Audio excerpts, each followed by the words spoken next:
Hello and welcome to another Journey to the Blue Sky. My name is Aaron. My name is Patricia. And would you believe it, we're finally at the last official Blue Sky movie. Yeah, I mean, we've gone through a pretty interesting journey. Some have been good, some have been bad, some have been in the middle. But let's see how Blue Sky's swan song, or should I say pigeon song, ends up being. Yeah, I was going to say, is this a master spy movie or is it for the birds? So, All right, let's here we talk go. about this. Okay, so we're talking about Spies in Disguise. It is a 2019 computer animated spy comedy film which was produced by Blue Sky Studios before it was bought out by Disney. And this basically was to be allowed for Blue Sky basically to produce somewhat technically under the Disney banner. However, unfortunately, it wasn't enough to save the studio because after Spies in Disguise came out, Blue Sky Studios was no more.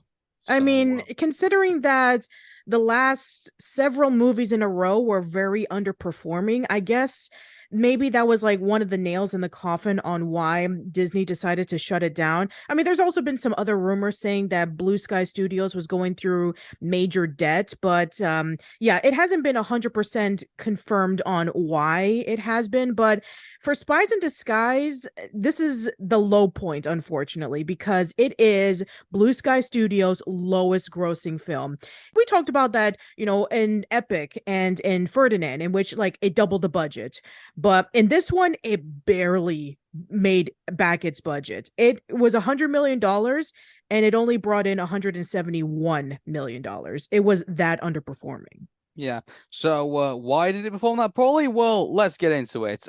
Lance Sterling, played by Will Smith, is a cocky secret agent, a part of H.T.U.V. That's the Honor, Trust, Unity, and Valor, and is sent to recover an attack drone from a Japanese arms dealer. As soon as the buyer, cybernetically enhanced terrorist Killian, arrives, Sterling breaks in against the orders of H.T.U.V. Director Joy Jenkins, defeating Kimura and his gang, and manages to escape with the briefcase containing the drone. Sterling returns to the H.T.U.V. headquarters to confront Walter Beckett, a socially inept MIT graduate and outcast young scientist, for equipping him with non-lethal weapons for his suit. Walter tries to convince Sterling that there is a more peaceful way to save the world, but Sterling fires back at him, saying that he can explain his latest invention by concealment. Sterling discovers the briefcase to be empty and is confronted by Marcy, an internal affairs agent, who reveals footage of Sterling actually Killian in a holographic disguise, leaving with the drone, labeling him as a traitor. Sterling escapes with the H.T.U.V. and decides to track down Walter to help him disappear. Meanwhile, Killian breaks into the H.T.U.V. convert weapons facility. While searching for Walter's home for an invention, Sterling ingests a concoction and transforms into a pigeon by undergoing quote-unquote chromatosis before Walter and Sterling can decide what to do next. Marcy and the H.T.U.V. agents chase the duo through the city, but the duo escape in Sterling's spy car. The two track down Kimura and the resort at the Play del Carmen, Mexico. There they learn that Killian's whereabouts in Venice, Italy, before Marcy and H.T.U.V. can capture them once again. So that's basically the setup of our movie. And but to be honest with you, like you would say on paper that Spies in Disguise and the way that we have the setup is actually pretty good. You've got Lance Sterling, who basically is a very cocky agent who basically plays by his own rules and is not a team player. And then you have Walter, who just wants to basically do good in the world and wants to work with people and wants to do things non-lethally. And so these are basically two sides, completely opposite sides of the same coin, effectively, but they just cannot gel together, and because one refuses to do the other, and the other one is just constantly left convincing holding the bag. So I mean, on paper all of this should work. Unfortunately, it doesn't. Yeah, and there's one major reason as to why. throughout the course of the movie, and you've seen this in the trailers, but he turns into a pigeon and it transforms into what would be a, competent spy movie for kids like Mission Impossible or any of the James Bond films. But then when you have a situation in which he turns into a pigeon, it then becomes like slapstick kiddie fare, which just kind of weighs the whole thing down. Yeah, well, I don't think it's just that. I think it's just the fact that, I mean, this is going to be a family movie, obviously. It's Blue Sky. I mean, so obviously they can't take too many risks in this. But, I mean, there was one point where, you saw Yakuza, where members, like, getting drunk in, like, in, like, in an office, which is kind of like, is a bit, questionable in regards to a kids movie, but I digress. But I mean, it has all the aesthetics of like a spy movie, but unfortunately, that's basically what it is. It's sort of like a movie that's kind of cosplaying as a spy movie when you really think about it, because like it has all the elements, it has like everything, to put it together in that. But I mean, in the problem is that it feels very generic and it doesn't feel very inspired. If anything, like again, like Epic, like it feels like it's more borrowing from like other movies, and it's not really finding an identity of its own. Yeah, and also I would argue that Walter is essentially Flint Lockwood from Cloudy with a Chance of Meatballs. It literally just starts off with his mom is the only person who completely understands his inventions because everyone around him thinks that he's a weirdo. And then she dies, and then he is basically left with his own inventions and he's just talking a whole bunch of scientific jargon, and everybody else thinks of him as weird until eventually he saves the day with his unorthodox inventions. That's exactly what Hey, happens Patricia, with Claudia with the. do you think that was Blue Sky's last ditch attempt to like justify his existence within the House of Mouse? Like, he's like, hey, look, the mom dies. They all die in your movies, right? Yeah, except that the moms haven't died in a Disney movie in, well, in quite a while. I mean, usually it would be like, okay, the moms would die, and then the dads would die, and then maybe a few other characters would die, or maybe they won't die at all. So, yeah, I mean, you're not gonna make things any better by taking a whole bunch of cliches from another company that hasn't done it in years. You get James and the Giant Peach that basically says, we'll do one better. We'll have them both eaten by a giant rhinoceros. Exactly. Yeah. But no, I mean, like I said, it just feels very derivative from Mission Impossible, from any of the James Bond films, or like I said, Cloudy with a Chance of Meatballs, where you have like the weird sciency kid. And then of course we have Will Smith as Lance Sterling. And I mean, here's the thing, it's better than Shark Tale. I will tell you that. It is better than Shark Tale. But he plays the exact same character, a cocky, over the confident guy who thinks that he can be able to do things by himself and constantly makes mistakes. So effectively, Will Smith plays Will Smith. Yes. Yeah, that's and also on top of that, he raps as well. By Of the course way, he like, does. I mean, what you might as well have Will Smith rap as well. I mean, if you have Will Smith as your main protagonist, you might as well take advantage of him and do the soundtrack. yeah, it just kind of, I don't know, it kind of feels a bit, the fact that you get that with the package. I mean, the fact that you have to have like this in like in a family Will Smith orientated movie, just like it kind of feels like Shaq in a way. It's like like when he has to be like in a movie. You remember when he had to be in a movie and he had to rap and he had to like be cool and things like that and all that kind of stuff. It's like come on, guys. Like it's a I was hoping that Will Smith was going to surprise me in some way, but unfortunately he doesn't. He's just Will Smith. Like he's just there's nothing unique about Lance Sterling at all Yeah, in I this. mean, it feels very similar to his character in Independence Day. It feels very similar to his character in Men in Black. Yeah, there's nothing really different about him other than just his name and that he's a secret agent. Didn't And it that, feel very Men in Black at some point when you're going for like the headquarters and stuff? Like yeah, like I mean, it did feel like Men in Black. I was just expecting, hey, where are all the other agents and where's the dog and where are the aliens? And I was gonna say like in this spy agency, it's very casually dressed, isn't it? I mean, Like it makes a lot of sense. I mean, it's that cliche in which, you just have like, them just having a normal job and at the same time it's supposed to be like something really serious that they're in a secret agency. It's very similar to like Monsters Inc. in which like, they're just casually walking around and talking to one another, drinking coffee, and they're out scaring a whole bunch of kids for energy. Or Even with there's a lot of examples. I mean, Black Butler is another example Yeah, in which but Monsters Inc. I mean, I would argue. I mean, like it's because it's not really seen to have like monsters kind of like interacting like humans at a normal job. So that's kind of the charm of Monsters Inc. mm, But Spies in Disguise, in this whole secret agency. I mean, like to portray it as like any other job is like it kind of like removes the charm of like the idea of like being part of like H.T.U.V. I mean, like I mean, I've not seen any of the latest Bond movies. I'll be totally honest with everybody about that. But I mean, some of the Bond movies that I've seen, I mean, like they're not like that. I mean, at least the ones that I've watched anyway. So I mean, like, I just think that Spies in Disguise. I mean, it feels so weird because I feel like it is trying to be something, but it just ends up kind of like being well, there's so many reminders like other movies that it kind of feels like there's no unique identity to this, and also it kind of feels like it plays pretty safe in some areas when it could have taken risks.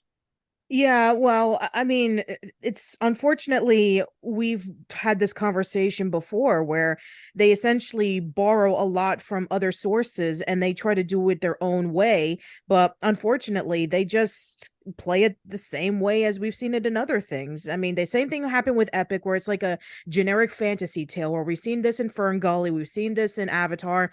Basically, a lot of the environmentally messaged 90s films that we grew up with. Even with like Ferdinand, and okay, we have this bull who is essentially trying to be really, really nice. I mean, there's a lot of movies that try to take advantage of, oh, he's supposed to be said as one thing, but because of the way he's acting, he's completely different. Same thing happened with Shrek. Same thing happened with Zootopia. Even recently with Nimona, we've seen this message before and it was played off way better.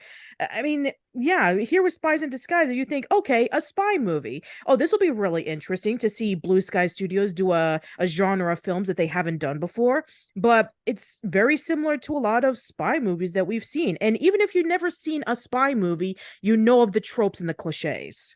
Yeah.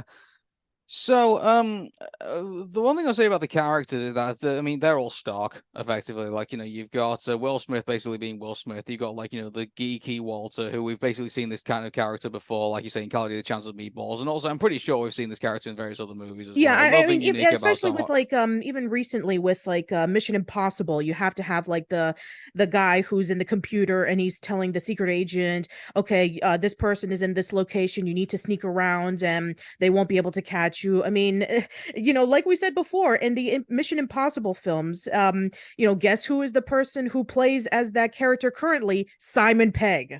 Mm-hmm. So, I mean, the one thing I will say is that, Tom Holland tries to play this character very well, I would say. I mean, at least he tries to give it a go. Like it's not like, he's got like any like an MO or anything like that. Like, he does like some like generic things. Like, Tom Holland it does recognize the character that's in front of him. So he does play the character very well. It's just unfortunate that he's not very good much to work with, Yeah, I effectively. mean, he just has like a vague backstory about that. His mom was a police officer. She was killed in battle after rescuing a lot of people. And he decides that he's going to invent gadgets that doesn't hurt anybody so that they can be able to rescue people and prevent them from harm. And that's a really interesting take on what we've seen before in a lot of superhero TV shows and movies and comic books. Batman, for example, where he doesn't kill, but he realizes that even when he takes the bad guys over to Arkham Asylum, they're going to be released eventually and then they're going to be killing people. Is Batman basically doing more harm than good by locking them up as opposed to killing them? Superman is an example in which like he has the power to do anything, but he has to hold himself back because he was raised in a good environment over in Smallville with Ma and Pa Kent, where he was taught about being a good person. In his regular super abilities, he can be able to crush anybody with not even breaking a sweat. But he is the representation of being the good Boy Scout. If you want to see an example of him going in an extreme measure, then read off the Red Sun comic books, in which, instead of him landing in Smallville, he lands in, Soviet Russia around the Cold War, where he is raised in that, and then he uses his power as a dictatorship. Or, another example, play the Injustice video games. Even a few years earlier, there was an interesting movie called Hacksaw Ridge, where it's based off of the true story of Desmond Doss, who he signs up for World War II, but he doesn't want to kill anybody because he wants to be able to follow in the 10 Commandments of "Thou shalt not kill." And so he becomes a medic, and everybody makes fun of him, saying that he's just the soft boy who shouldn't even be around. But he ends up saving 75 lives during one of the most massive battles during World War II in Japan. So, yeah, this stuff has been done before, and it can be done really well if you execute it properly. But here, it's just like, I can see where they're trying to go with this. They were so close into having like this really interesting take on, killing people.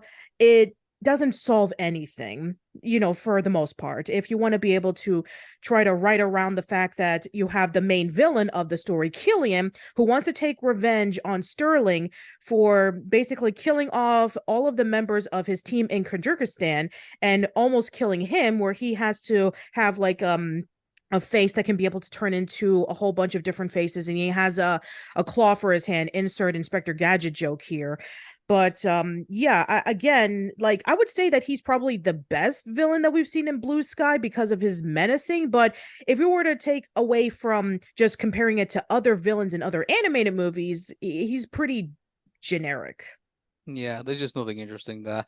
The one thing I will say also is that the music in this movie is also, once again, it's your generic spy, movie music. But the one thing I would have thought that at least they would have got right, in my opinion, would be, the intro music that usually comes in every Bond movie describing like what's going on and like who the villain is and things like that. But it's just generic, let's all get jiggy in the club kind of thing. Like there's no description about like what the movie's about, and even then, it just seems like it's so non-descriptive, and like it just doesn't feel like it could go over anything about it, as far as I'm aware. Yeah, But you shouldn't do yeah. that. I mean, throughout the past 50 years since James Bond movies have been around, they've always had a theme song sung by a very popular singer at the time, where they're able to portray what the movie is going to be about by the song so that you can get really invested on to what you're about to watch. I mean, everybody from Tina Turner, from Madonna, from Duran Duran, from anybody can be able to showcase about like, okay, this is what is going to open up the movie and this is what we're going to be getting ourselves into. But here it's like, okay, we're going to have all of the visuals of a spy movie. That looks great. But then you have like this party music playing in the background, and you're like, okay, I mean, this doesn't exactly sound like I'm going to be watching a spy movie. It sounds like I'm going to be watching like a movie that has a lot of songs in it, kind of like similar to Rio, where at least in that made sense. Yeah. So again, like they play they try and do a lot of things that you would see in a spy movie, but they just don't do them right. Like, or if they do, like, you've probably seen them before. In fact, I'm pretty sure even out of spy movies, they even borrowed from like other, 3D. They even borrowed from like Pixar at one point, because the part where where they thought that Walter got blown up in the submarine, and and they made Lance Sterling watch as it happened. Like, they borrowed that from The Incredibles. They did, Like, yeah. yeah, exactly. So, like, unfortunately, there's so much unoriginality in this movie that every time you see a scene, or if the only good scene, I guess I would say, is that when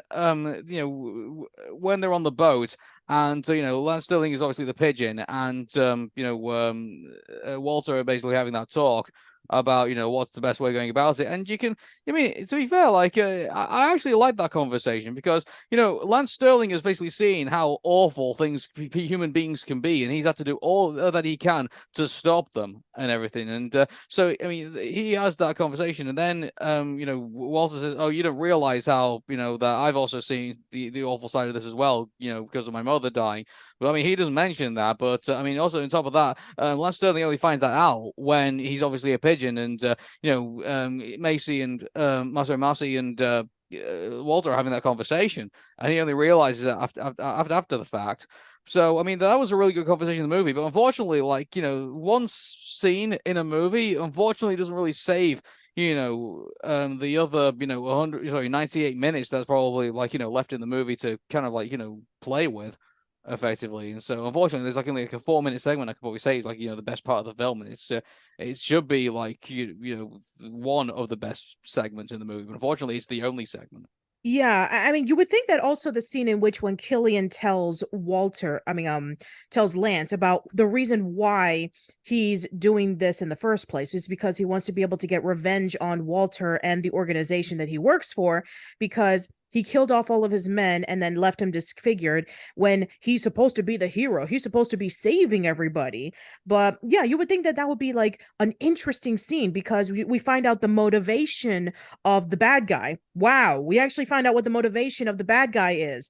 I mean, I'm sorry that is, this is something that we're complaining about, but no, I mean, like, this is something that I'm just surprised that we're actually seeing because in a lot of these blue sky films, motivation is something that we haven't seen in these films. Like, what was the motivation behind, when Ratchet is trying to shut down the entire company, other than the fact that his mother's telling him to? What was the reason behind, the loggers trying to like shut down the plans of Julia and Tulio, other than they're tree huggers and he wants to be able to cut trees? Why is he cutting trees?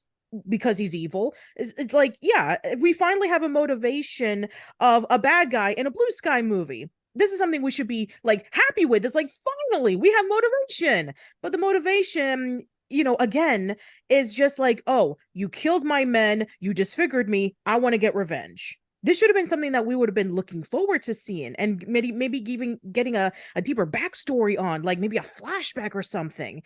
But They no. should have done. They should have done a Trevelyan situation where, like, where Killian should have been, like a former spy, and he ended up in a situation where, they abandoned him because or even Lance Sterling, they abandoned him because, like, he thought he'd be all right on his own, and he always, worked solo and stuff, and he ended up being disfigured because of something that went wrong. And I thought maybe they were probably do that route with him. I really thought it was going to be like, oh hey, I'm a former spy back from the dead or something like that, and he wants to get revenge on the agency. Or it I could have really been thought, like in Buzz Lightyear: A Star Command, in which like you have this former partner of Buzz, and he gets killed off, and then he's like saying, "I work alone," and then it turns out that he was behind the whole thing, and it was maybe like an interesting take about like you can't always do things by yourself. You left me behind, and or hey, it's not always about you, Lance. We're supposed to be a team, and unfortunately, you got the you got the praise and you got the credit, and then I was just left in the dust, and this is my revenge of showing you that it's not always about you. I mean, something like that. yeah, exactly. Like a revenge motive would have been way better for this villain than like, oh hey, you beat me up, so I'm gonna beat you up even harder. You Yeah, know? pretty much. Yeah, I thought that was weak. Yeah, what did you Uh, think of the main gimmick of this movie about him turning into a pigeon? In my opinion, I think it was worthless. Like, other than just like, oh, he's a pigeon and we're gonna put this in the promotions to make the kids laugh. It's like, why couldn't you just do a regular spy movie and make that like the main core of the story? I think the problem with it is that I think you need to put. I can see the motivation behind it because you need to put Lance Sterling in a situation where he can't, act normally, effectively. So, like, mind you, like, the one thing I would have thought is that, oh hey, maybe make Lance Sterling like really reliant on his gadgets, maybe, and so like, he's always using gadgets and he's always using like, explosions and like grenades and stuff. Like, mind you, the one thing I'll say about this, just on as a side note to this, is that I think Lance Sterling is a pretty terrible spy when you really think about it. Like, he goes in like Rambo and like wants to kill everybody. Yeah, Basically, like, Rambo is an ex-soldier. Ex-soldiers and spies are not the same thing. exactly. Like, why if you're gonna make Lance Sterling a spy, why play him like Rambo? I'm sorry, like, it's just so weird. Like, I mean, so that there's that part I really took issue with. Like, Lance Sterling is a pretty terrible spy when you really think about it, because he goes in and basically just says, "Oh hey, I'm here, everybody," and then starts blowing everybody away, and doesn't really do like any really proper sneaking around when you Yeah, really think it about it. reminds me a lot of like poorly executed ninja games in which like traditionally a ninja is supposed to be sneaking around, spying on people, and assassinating them without being caught. But a lot of poorly executed ninja games has them going around in public and killing people by the dozens and then just walking away like nothing ever happened. It's just, yeah, I just think it's probably, mind you, that was the side point that I was getting on. The other point I would say about the whole pigeon gimmick is that, I mean, they needed to put Lance Sterling in a situation where, he wasn't, able to do what he normally does. And so the whole idea of him being a pigeon is that obviously he needs to, use the ability to like fly and the ability to like, blend in and the ability to basically like be effectively a better spy, like Walter says. And so that's the idea of turning him into a pigeon. And so I mean, it's I know it sounds like something that you probably see out of South Park, really. Like, you remember that Ninjas South Park episode? Yeah. That was, yeah. So basically, it kind of reminds me of it, like, when I'm going to turn Carl into a chicken. Like, Yeah, here's the yeah. thing. I understand. It I just seems understand. juvenile, I will admit. I But understand the concept of using a pigeon because pigeons have been used in battle, like carrier pigeons during World War I, in which they would be able to send messages away when the obviously the soldiers are not able to do it, or if radio connection gets off. I get it. Like, pigeons have been used for a lot of really helpful things.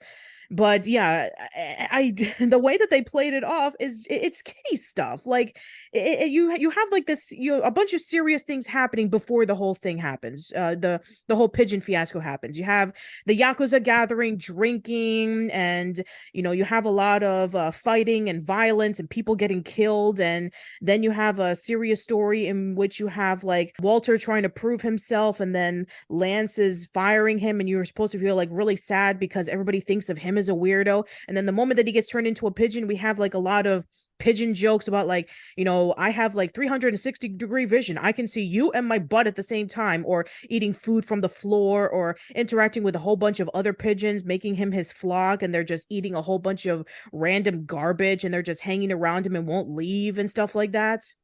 yeah, like he's a really crap spy. I'm really saying, like, look how he ended up in the pigeon in the first place. Like, he just drank like some a glass of whatever he could have been, and he didn't even really think about like what he was drinking at the time. Like, he really is bad at his job Yeah, when you really I think mean, about it. yeah, exactly. I mean, He's you not a can't. spy. He's effectively like he's a green beret, if anything. Mm. Like, it's just it's like he goes in and blows a lot of blows a lot of things up, and he then gets the hell out of there. Like, if anything, like, he's really careless when you really think about it. He should not even been a spy in the first place. Maybe this should have been like a movie about special forces soldiers or something like that. Maybe this would have been like about the army. Maybe I That don't would have know. been interesting. Yeah, it's yeah, so the whole idea of the whole Lance Sterling character for me, like the quote unquote world's most awesome spy, nah, it doesn't work with me. It really Mm. doesn't. And the whole pigeon thing, yeah, I will admit, is very gimmicky. Yeah, Yeah. you just could have like removed the whole thing. I mean, maybe you could have had like a device that turns him into a different animals, but then it's glitching and he has to be able to figure out to fix it. Like that would have been really interesting. Like him turning into a pigeon, him turning into a rat, him turning into a fly on the wall or something like that. Now I understand where they're trying to go with this gimmick because it was based off of a 6-minute short that was called Pigeon Impossible, created by Lucas Marcel. And the people behind Blue Sky saw the short, they really liked it, and they decided to convert it into a full length film.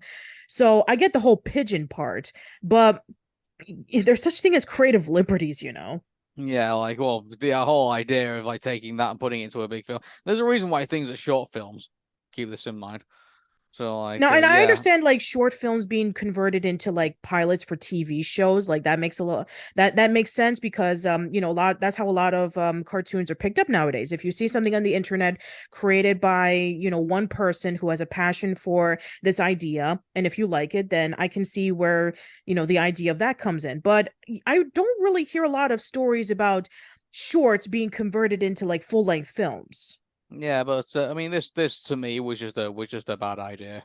In my opinion. Like, the whole execution of it basically is just very stock, and the characters you just can't get invested in. And everybody, the music, as far as I'm concerned, the only good thing I could probably say is that Blue Sky were really, nailing the animation Oh yeah. towards the very end. That's the The, only good thing I could basically say. Yeah, I would say for their last official film, the animation looks great. Like you can definitely tell that they were really nailing the atmosphere with the lights and the shadows and all of the details that you would see in a lot of spy movies. And then of course, like the different locations, like you can feel that you're in a Mexican resort, you can feel that you're in Venice, you can feel that you're in the North Sea, you can feel that you're in Washington D.C. or Alexandria, Virginia. So yeah, it captures the atmospheres really well, and they're able to play off with the colors and stuff like that. I mean, that's what we've been praising Blue Sky for, is that they're able to nail down the animation, and they've gotten better and better as time went on. Where we started off with Blue Sky's first attempt, which was Ice Age, and it was not very good. I mean, it was kind of dated by even at that time, but they continue to get better. And unfortunately, the only thing that they didn't really get better at is storytelling and characters, which is something that they really needed to work on, especially since in 2019 there was. I mean, let's be honest. I mean, this was a time in which there were a lot of great animated films and unfortunately Spies in Disguise. I mean, this is something that we've seen in throughout this retrospective, is that Spies in Disguise, they've pretty much just got overshadowed by a bunch of other animated films that performed, well, let's just say, a lot better. We've talked about in this retrospective that they were either in like the top 3 or the top 10 of the best animated films, and look what they were playing at. They were have Toy Story 4 came out in 2019. And I know a lot of people complained about it, saying like, oh, it was a completely unnecessary story and stuff like that. But, I mean, Aaron and I, we enjoyed it pretty well. And it was able to give us, characters like Forky and Duke Kaboom. And it was able to bring back Bo Peep. And it was able to kind of like, in a way, ended off the story of Woody and Bo Peep together as lost toys. So it was able to do something with it. And then there was How to Train Your Dragon: The Hidden World, which is also a really great way to close off the How to Train Your Dragon trilogy. And Frozen 2. Aaron and I talked about this in casual chats when the movie first came out, that while we probably didn't enjoy it as much as the first movie, but it was able to play off the continuation of where the characters left off. And I mean, there were some other movies that, were happening in between, but this is the first time in this retrospective that we're saying that not even a Blue Sky Studios movie was able to make it into the top 10. It wasn't even close. Abominable, which was that DreamWorks movie that we talked about, and we just said it was just okay, with a mixture of like questionable decisions on trying to make Shanghai just this amazing place, when we know that there's a lot of things going behind the scenes, made better money than that. Hmm. So, yeah, I mean, like, besides anything else, really, I think there's not really much else really to cover. I mean, like, unfortunately, what we have here is a very generic spy movie that basically has a comedic aspect on it. There's really not much else to say. Yeah.